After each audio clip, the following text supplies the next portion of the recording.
नमस्कार दोस्तों, मैं अनमोल दुबे। स्वागत है आप सभी का। आज एक नन्ही कहानी, ये कहानी एक नाई की है। जो ये नाई था बड़ा ही ईमानदार और बड़ा ही कर्मठ था। अपने काम को बहुत लगनशील रहता था, हमेशा अपनी मेहनत से काम करता था।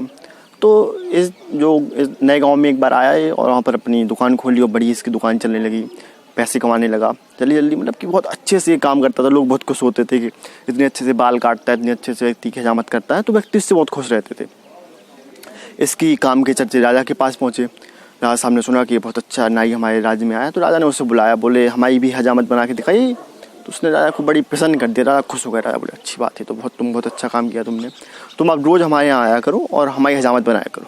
तुम्हें हम आज से राजसी नाई घोषित करते हैं। उसने कहा जी महाराज, हमारा सौभाग्य हो कि आप वो करेंगे। क्योंकि ईमानदार व्यक्ति था, उसको लोभ लालच कुछ था नहीं, तो उसने महाराजा के काम करना शुरू कर दिया और बहुत अच्छे से मेहनत से काम करता। महाराज उससे खुश रहते थे।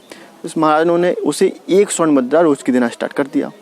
उसका घर भी अच्छा चल रहा था, उसकी बीवी, उसके बच्चे सब खुश थे, उनकी सब ज़रूरतें पूरी हो रही थी और वो अपनी बचत भी कर रहे थे, जिससे वो लोग हमेशा खुश रहते थे। लेकिन एक दिन जब वो वहाँ से महल से आ रहा था, तभी वहाँ पर जैसे एक आवाज़ सुनाई दी।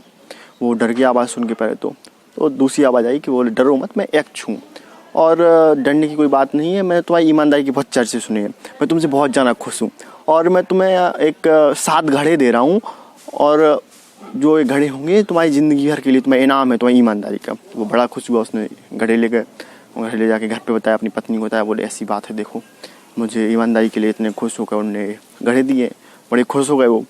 और जब उन्होंने खोले तो 6 घड़े बिल्कुल फुल थे, लेकिन जो 7वां घड़ा था वो आधा था।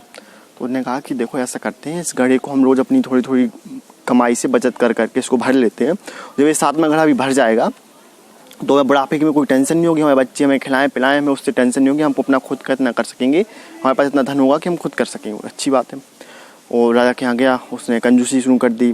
वो खाने पीने में कमज़ोर हो गया, खाया नहीं पीता था। और मतलब कि उनकी चारों तरफ से वो कंजूसी, घर में भी लड़ाई होने लगी, क्योंकि वो जो कंजूसी करता था पैसे नहीं देते थे एक दूसरे को। राजा साहब को जब समझ राजा से बोले क्या हुआ?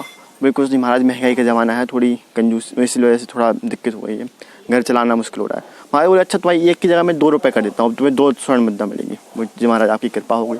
उसने फिर भी उससे वो भरना शुरू किया, लेकिन उन लोगों ने अपना खर्चा चौथाई कर दिया, लेकिन उनकी वो भरा नहीं। राजा साहब ने फिर पूछा, बोले नहीं महाराज कोई समस्या नहीं है। लेकिन राजा साहब समझ गए कि इससे ज़रूर ही उस यक्ष ने 7 घड़े दिए होंगे।